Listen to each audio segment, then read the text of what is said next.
अरे ये क्या, जगन्नाथ भगवान के गहने चोरी हो गए। सुबह होते ही मंदिर में हड़कंप मच चुका था।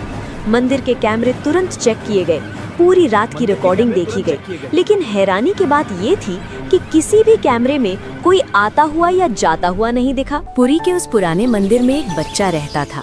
कोई बाहर वाला देखे तो सोचे कि मंदिर में बच्चा कैसे रह सकता है, लेकिन जो लोग वहाँ रोज आते थे वो जानते थे कि ये बच्चा मंदिर का ही हिस्सा था। उसका कोई नाम कागजों में नहीं था, ना माँ थी, ना बाप, ना कोई पहचान। लोग उसे बस मुगु कहकर बुलाते थे। मुगु की उम्र कोई 8 या 9 साल रही होगी। फटे कपड़े, नंगे पैर और आंखों में एक अजीब सी शांति। वो मंदिर में ही सोता था, मंदिर में ही भूखा रहता था और मंदिर में ही हंस लेता था। जब कोई उससे पूछता कि तेरा घर कहाँ है, तो वो बिना सोचे सीधा भगवान जगन्नाथ की मूर्ति की तरफ देखता और कहता, यही जहाँ जगन्नाथ जी रहते हैं। लोग इसे बच्चों की मासूमियत समझते थे, लेकिन मुगु मजाक नहीं कर रहा होता था। मुगु भगवान जगन्नाथ को भगवान नहीं मानता था, वो उन्हें अपना सबसे अच्छा दोस्त मानता था। हर सुबह वो मूर्ति के सामने बैठकर बोलता, आज देर हो गई दोस्त, पुजारी अंकल ने झाड़ू नहीं दी। कभी शिकायत करता, कल तुमने सपना क्यों नहीं भेजा? और कभी रूठ जाता, अगर आज खिचड़ी नहीं मिली ना तो मैं बात नहीं करूंगा। अजीब बात ये थी कि मुगु की बातें कभी खाली नहीं जाती थी। एक दिन दोपहर की आरती के बाद मंदिर में एक औरत आई। उसके कपड़े फटे थे, आंखें सूजी हुई थी और आवाज कांप रही थी। वो भगवान के सामने गिर पड़ी और रोते हुए बोली, मेरे बच्चे को बचा लो का, वो अस्पताल में है। डॉक्टर कह रहे हैं बिना पैसों के इलाज नहीं होगा। मंदिर में लोग खड़े थे। कोई बोला, भगवान पर छोड़ दो, जो होगा अच्छा होगा। लेकिन कोई आगे नहीं बढ़ा। मुगु सब देख रहा था। वो धीरे से उस औरत के पास गया और पूछा, आंटी आपका बच्चा कितना छोटा है? औरत ने रोते हुए कहा, तेरे जितना। मुगु चुप हो गया। उस रात जब मंदिर बंद हो गया और सब लोग चले गए, मुगु अकेला भगवान के सामने बैठा रहा। बहुत देर तक वो कुछ नहीं बोला। फिर धीरे से पूछा, दोस्त, वो बच्चा मर जाएगा क्या? मूर्ति चुप थी। मुगु की आंखें भर आईं।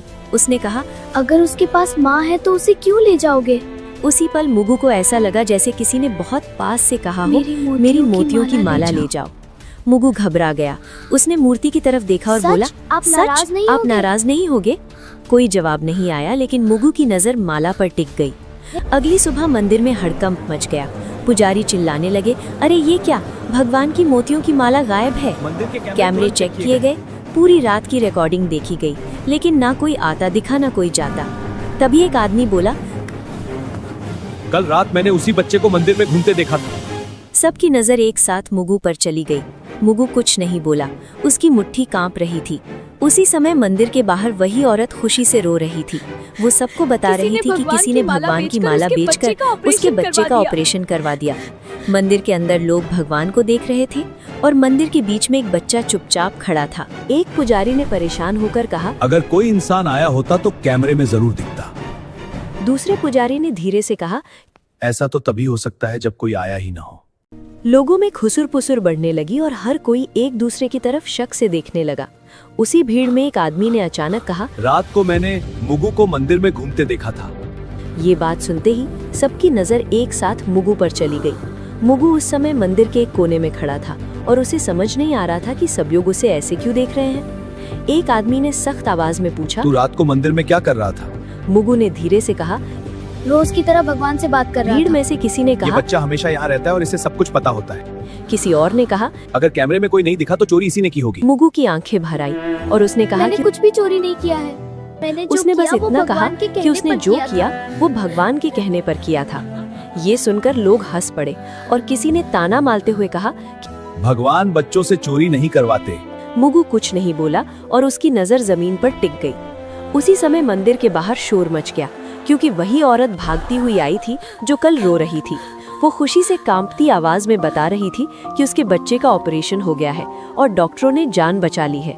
उस औरत ने रोते हुए कहा, किसी ने भगवान की मोतियों की माला बेचकर पैसे दिए हैं। ये सुनते ही मंदिर के अंदर सन्नाटा फैल गया और लोगों के चेहरे बदलने लगे। मोतियों की माला बेच अब दी थी। सवाल ये नहीं था कि बच्चा बचा कैसे, बल्कि ये था कि माला आखिर गई कहाँ। मुगु अब भी चुपचाप खड़ा था और उसे नहीं पता था कि अगला सवाल सीधे उसी की जिंदगी बदलने वाला है। मंदिर के अंदर अब माहौल बदल चुका था और जो लोग सुबह तक चमत्कार की बात कर रहे थे वही अब सवाल पूछ रहे थे। हर नज़र मुगु पर टिकी थी और किसी को उसकी मासूमियत दिखाई नहीं दे रही थी। एक आदमी ने ऊंची आवाज में कहा कि अगर माला भगवान के कहने पर ली गई थी तो वो अभी वापस क्यों नहीं आई? मुगु ने घबराई हुई आवाज में कहा, मुझसे कहा गया था कि वो माला उस माँ को दे आओ ताकि उसका बच्चा बच सके। भीड़ में से किसी ने कटाक्ष करते हुए कहा कि अब बच्चे भगवान के नाम पर चोरी भी करने लगे हैं। दूसरे आदमी ने कहा कि ऐसे बहाने हर चोर बनाता है। मुगु ने रोते हुए कहा कि वो झूठ नहीं बोल रहा है और उसने कुछ भी अपने लिए नहीं रखा। उसने कहा कि अगर माला चाहिए तो वो भगवान से पूछ ले कि सच क्या है। ये बात सुनकर पुजारी भी असहज हो गए क्योंकि कोई भी भगवान से सवाल नहीं करना चाहता था। मुख्य पुजारी ने कड़े शब्दों में कहा कि जब तक सच्चाई सामने नहीं आती तब तक बच्चे का यहाँ रुकना ठीक नहीं होगा। तब तक बच्चे को मंदिर में नहीं रहने दिया जाएगा। मुगु को जैसे ही ये बात समझ आई, उसका चेहरा सफेद पड़ गया। उसने डरते हुए पूछा कि क्या अब वो भगवान के पास भी नहीं रह सकता? किसी ने जवाब नहीं दिया और दो आदमी आगे बढ़कर उसे मंदिर के बाहर ले गए। मुगु बार बार पीछे मुड़कर भगवान की मूर्ति की तरफ देख रहा था, जैसे किसी जवाब का इंतजार कर रहा हो। मंदिर के बाहर उसे पत्थर की सीढ़ियों पर बैठा दिया गया और कहा गया कि यहाँ से कहीं मत जाना। धूप तेज थी और मुगु को प्यास लग रही थी, लेकिन किसी ने पानी तक नहीं दिया। अंदर मंदिर में पूजा फिर से शुरू हो गई और लोग भगवान से सुख शांति की प्रार्थना करने लगे। बाहर एक बच्चा चुपचाप बैठा था, जिसे समझ नहीं आ रहा था कि उसने गलत क्या किया। मुगु ने खुद से कहा, अगर भगवान ने कहा था तो फिर सजा मुझे क्यों मिल रही है? उसकी आंखों से आंसू गिरने लगे और वो पहली बार भगवान से बिना बोले सवाल कर रहा था। उसी समय मंदिर के अंदर अचानक हवा तेज चलने लगी और दीपक की लौ हिलने लगी। कुछ लोगों ने इसे भगवान की नाराजगी कहा और कुछ ने इसे महज हवा का झोंका मान लिया। मुगु अब भी सीढ़ियों पर बैठा भगवान की तरफ देख रहा था और उसे नहीं पता था कि ये चुप्पी आने वाले तूफान की शुरुआत। शाम होते ही मंदिर के समिति की बैठक बुलाई गई, क्योंकि मामला अब सिर्फ माला का नहीं रहा था। लोग बाहर खड़े थे और अंदर ये तय हो रहा था कि एक अनाथ बच्चे के साथ क्या किया जाए। एक सदस्य ने कहा कि अगर आज सख्ती नहीं दिखाई गई तो कल हर कोई भगवान के नाम पर कुछ भी उठा लेगा। दूसरे ने कहा, बच्चे को बाहर रखने से मंदिर की शांति बनी रहेगी। मुख्य पुजारी चुप बैठे थे और बार बार भगवान की मूर्ति की तरफ देख रहे थे। आखिर उन्होंने भारी आवाज में कहा कि जब तक माला वापस नहीं आती, मुगु मंदिर में नहीं रहेगा। ये फैसला होते ही किसी ने बाहर आकर लोगों को बता दिया कि बच्चे को मंदिर से निकाल दिया गया है। भीड़ में कुछ लोग चुप थे और कुछ ने सिर हिलाकर सहमति जता दी। मुगु को जब ये बताया गया तो उसने बहुत धीमे से पूछा कि क्या वो रात को भी यहाँ नहीं सो सकता? कोई जवाब नहीं आया और उसे मंदिर के मुख्य दरवाजे से बाहर कर दिया गया। मुगु दरवाजे के पास कुछ देर खड़ा रहा और फिर सीढ़ियों पर बैठ गया। उसे समझ नहीं आ रहा था कि भगवान के घर में उसके लिए जगह कैसे खत्म हो गई।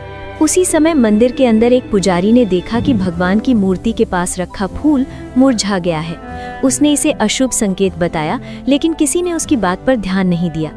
रात बढ़ती गई और मंदिर के कपाट बंद हो गए। मुगु बाहर ही बैठा रहा और ठंडी हवा में सिकुड़ता गया। उसने खुद से कहा कि शायद भगवान उसे आज रात जवाब देंगे, लेकिन बहुत देर तक कुछ नहीं हुआ और सिर्फ घंटियों की दूर की आवाज सुनाई देती रही। उसी रात शहर में एक अजीब सी खबर फैलने लगी कि अस्पताल में उस बच्चे की हालत अचानक बहुत सुधर गई है। डॉक्टर कह रहे थे कि इलाज उम्मीद से कहीं ज्यादा असरदार रहा। लोगों ने इसे भगवान की कृपा कहा और कुछ ने मंदिर में फिर से दान देने की बात की। किसी ने ये नहीं पूछा कि उस कृपा की कीमत किसने चुकाई। मुगु को इस खबर की कोई जानकारी नहीं थी और वो बाहर बैठे बैठे सो गया। उसके चेहरे पर डर नहीं था, बल्कि थकान थी, जैसे उसने बहुत भारी बोझ उठा लिया हो। आधी रात के बाद मंदिर के अंदर अचानक दीपक अपने आप तेज हो गया। कुछ पुजारी घबरा गए और बोले कि भगवान कुछ कहना चाहते हैं, लेकिन बाहर मंदिर की सीढ़ियों पर एक बच्चा बेसुध पड़ा था और कोई उसे देखने नहीं आया। मुगु की सांसें हल्की थी और उसे नहीं पता था कि अगली सुबह उसके लिए सबसे कठिन होने वाली है। सुबह होते ही मंदिर के बाहर लोगों की भीड़ फिर जमा होने लगी, क्योंकि रात की घटनाओं ने सबको बेचैन कर दिया था। कुछ लोग कह रहे थे कि भगवान ने संकेत दिए हैं और कुछ लोग अब भी यही मान रहे थे कि बच्चा झूठ बोल रहा है। उसी बीच एक पुजारी ने ध्यान दिया कि भगवान की मूर्ति के पास रखी दूसरी माला की एक मोची ढीली हो गई है। उसने पास खड़े पुजारी से कहा कि अगर कोई चोर होता तो बाकी गहनों को भी हाथ लगाता। ये बात धीरे धीरे भीड़ तक पहुंची और पहली बार लोगों को लगा कि कहानी वैसी नहीं है जैसी दिखाई जा रही थी। एक आदमी ने कहा कि अगर बच्चा चोर होता तो वो मंदिर छोड़कर भाग जाता। लोगों की नजर बाहर सीढ़ियों पर पड़ी, जहां मुगु बेसुध पड़ा था। उसका चेहरा पीला था और उसकी आंखें आधी खुली थीं। एक औरत ने घबराकर कहा कि बच्चे को उठाओ और पानी दो। जब उसे छुआ गया तो सब समझ गए कि मुगु को तेज बुखार है। मुगु ने बहुत धीमी आवाज में कहा कि उसने गलत कुछ नहीं किया है। उसने बस इतना कहा कि भगवान ने कहा था कि किसी की जान बचाना सबसे जरूरी है। ये सुनकर कुछ लोग चुप हो गए और कुछ की आंखें झुक गईं। मुख्य पुजारी आगे आए और पहली बार उन्होंने मुगु की बात ध्यान से सुनी। पुजारी ने उससे पूछा कि भगवान ने तुझसे और क्या कहा था। मुगु ने कांपती आवाज में कहा, भगवान ने कहा था कि सच सामने आने में समय लगता है। उसी समय अस्पताल से एक आदमी मंदिर पहुंचा जिस बच्चे का और उसने ऑपरेशन हुआ बताया था, कि उसकी जिस हालत अब बच्चे पूरी का तरह ऑपरेशन ठीक है। हुआ था उसकी हालत अब पूरी तरह ठीक ऑपरेशन है। के पैसे उसने अचानक ये मिल भी गए कहा थे। कि ऑपरेशन इसलिए के डॉक्टरों ने पैसे बिना देर अचानक के इलाज मिलने शुरू से कर दिया। डॉक्टरों ने तुरंत इलाज शुरू कर दिया था। अब मंदिर में सन्नाटा था और लोग एक दूसरे को देखने लगे। सबको समझ आ रहा था कि अगर माला न गई होती तो शायद वो बच्चा आज जिंदा न होता। लेकिन सवाल अब भी वही था कि माला मंदिर से बाहर कैसे गई। किसी ने फिर से कैमरे देखने की बात कही। जब कैमरे दोबारा चेक किए गए तो एक अजीब बात सामने आई। रात के ठीक उसी समय जब माला गायब हुई थी, सभी कैमरे कुछ सेकंड के लिए अपने आप बंद हो गए थे। टेक्नीशियन ने कहा कि ये आम बात नहीं है और बिजली में कोई दिक्कत भी नहीं हुई थी। लोगों के चेहरे पर डर साफ दिखाई देने लगा। मुख्य पुजारी ने भारी आवाज में कहा कि अगर ये सब सच है तो ये चोरी नहीं थी। उन्होंने कहा कि ये किसी की परीक्षा हो सकती है। मुगु को उठाकर अंदर लाया गया और पहली बार उसे भगवान के सामने बैठाया गया। उसने थकी हुई आंखों से मूर्ति को देखा और बहुत धीमे से कहा कि उसने वही किया जो दोस्त ने कहा था। लोग चुप थे और किसी के पास कहने को कुछ नहीं था। सबको लग रहा था कि सच्चाई सामने आ रही है, लेकिन अभी पूरी नहीं हुई है। मंदिर के अंदर अब सन्नाटा था, लेकिन उस सन्नाटे में भी कुछ लोग सच को मानने के लिए तैयार नहीं थे। एक सदस्य ने कहा कि कैमरे बंद होना तकनीकी गड़बड़ी भी हो सकती है और इसे चमत्कार मान लेना ठीक नहीं है। दूसरे ने कहा कि अगर आज बच्चे की बात मान ली गई तो कल कोई और भी भगवान का नाम लेकर चोरी करेगा। ये बातें सुनकर कुछ लोग सहमति में सिर हिलाने लगे। मुगु को अंदर लाने के बाद उसकी हालत और बिगड़ने लगी थी। उसका शरीर तप रहा था और सांसें तेज हो गई थी। एक पुजारी ने कहा कि बच्चे को डॉक्टर के पास ले जाना चाहिए, लेकिन समिति के एक आदमी ने कहा कि पहले सच्चाई तय होनी चाहिए, इलाज बाद में भी हो सकता है। ये बात सुनकर कुछ लोग असहज हो गए, लेकिन किसी ने खुलकर विरोध नहीं किया। मुगु ने आंखें खोलकर बहुत धीमे से कहा कि उसे अब डर नहीं लग रहा है। उसने कहा कि अगर वो बाहर ही मर जाता तो भी उसने सही काम किया होता।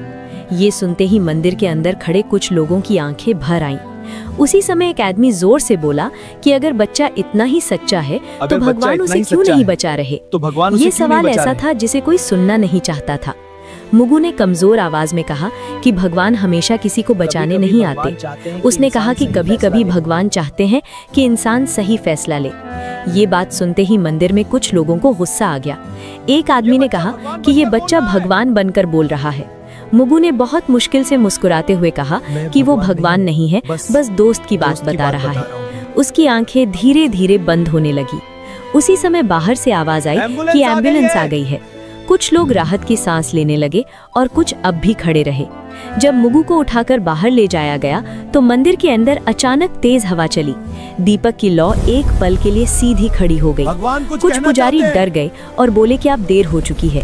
किसी ने पूछा कि किस बात के लिए देर हो चुकी है, लेकिन कोई जवाब नहीं आया। मुगु को एम्बुलेंस में डाल दिया गया और दरवाजा बंद हो गया। उसकी उंगलियां ढीली पड़ रही थीं और उसकी सांस बहुत हल्की हो गई थी। मंदिर के अंदर लोग अब भी बहस कर रहे थे कि सच क्या है। उसी समय एम्बुलेंस के सायरन की आवाज दूर होती चली गई।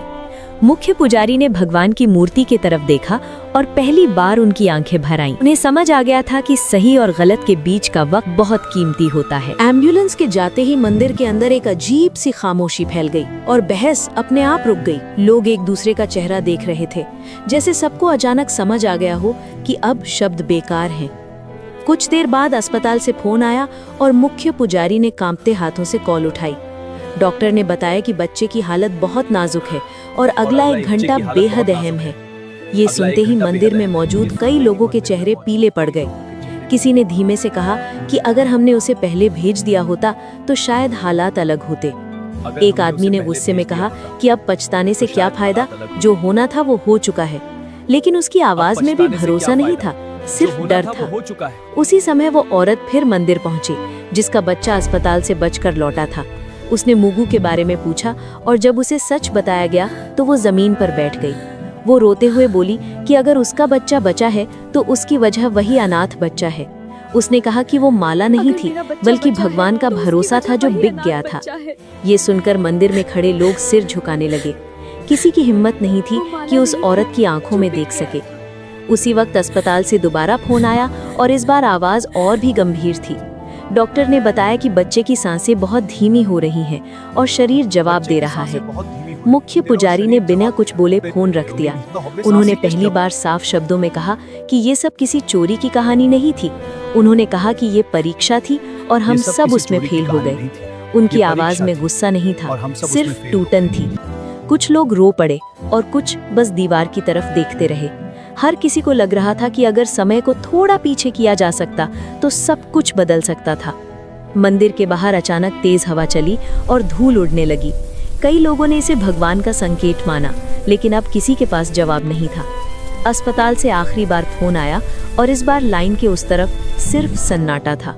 कुछ सेकंड बाद डॉक्टर ने कहा कि उन्होंने पूरी कोशिश की, लेकिन बच्चा नहीं बच पाया। ये सुनते ही मंदिर में खड़े कई लोग जमीन पर बैठ गए।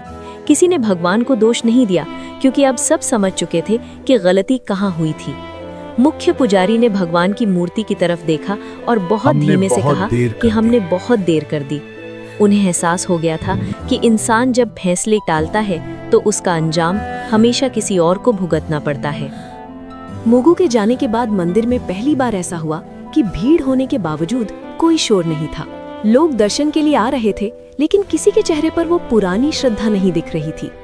मुख्य पुजारी ने आदेश दिया कि उस दिन कोई उत्सव नहीं होगा और मंदिर में सादगी रखी जाएगी। कुछ लोगों ने राहत महसूस की, लेकिन कुछ को लगा कि ये सब दिखावा है। उसी दिन शाम को खबर फैली कि अस्पताल में उस बच्चे की मां अब भी बैठी रो रही है। उसने कहा कि उसका बच्चा तो बच गया, लेकिन जिस बच्चे ने उसे बचाया वो चला गया। ये बात सुनकर कई लोग पहली बार घर जाकर चुपचाप रोए। किसी ने किसी को नहीं बताया, लेकिन हर किसी के भीतर कुछ टूट चुका था। अगली सुबह मंदिर के एक कोने में सफाई करते समय एक पुजारी को फर्श पर कुछ पड़ा मिला। वो एक छोटी सी पोटली थी जिसे मुगु हमेशा अपने पास रखता था। पोटली खोली गई तो उसमें कोई पैसा नहीं था, कोई खिलौना नहीं था। उसमें बस एक पुरानी रुई की माला थी और एक कागज का टुकड़ा। कागज पर मुगु की टूटी फूटी लिखावट में लिखा था कि अगर भगवान की माला वापस आ जाए तो किसी को सजा मत देना।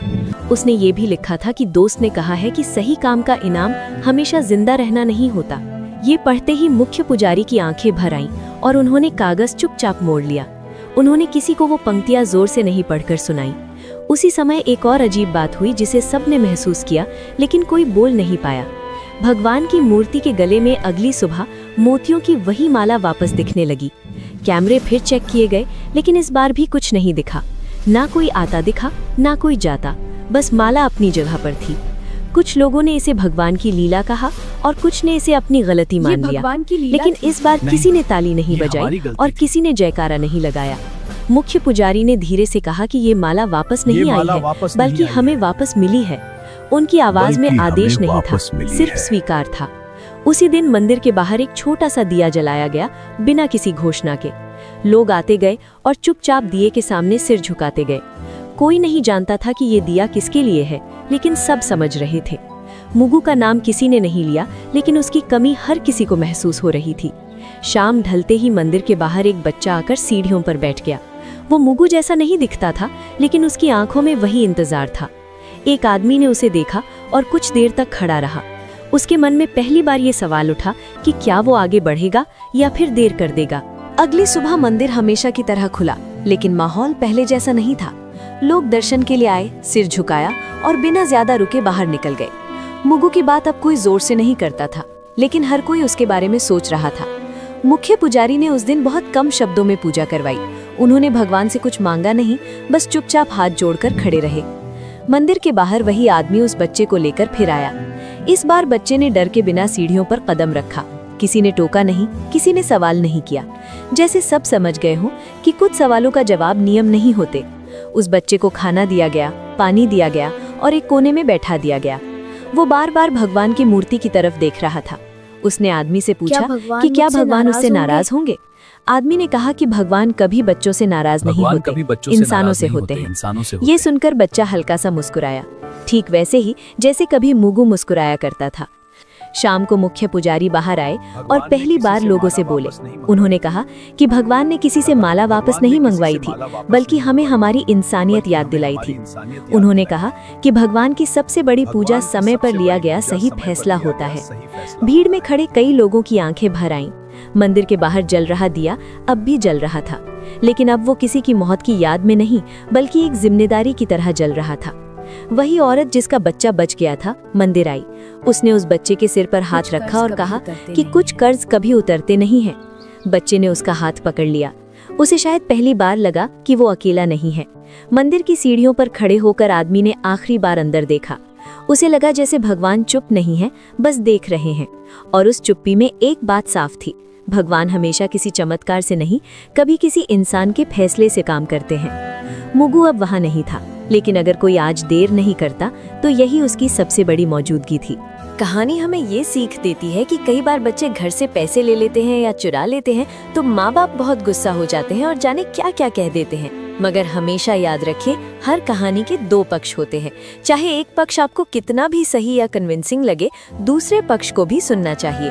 पहले ये जानिए कि उस बच्चे की स्थिति और परिस्थिति क्या है, उसके बाद ही कोई निर्णय ले और उसे प्यार से समझाएं। अगर आपको ये कहानी या इसकी सीख अच्छी लगी हो तो कमेंट में जय जगन्नाथ लिखें और इसे दूसरों के साथ भी साझा करें ताकि वे भी इससे सीख सकें। जय जगन्नाथ। अगर आपको वीडियो पसंद आए तो लाइक करें और चैनल को सब्सक्राइब जरूर करें ताकि आपको हमारी नई नई वीडियो सबसे पहले देखने को मिलें।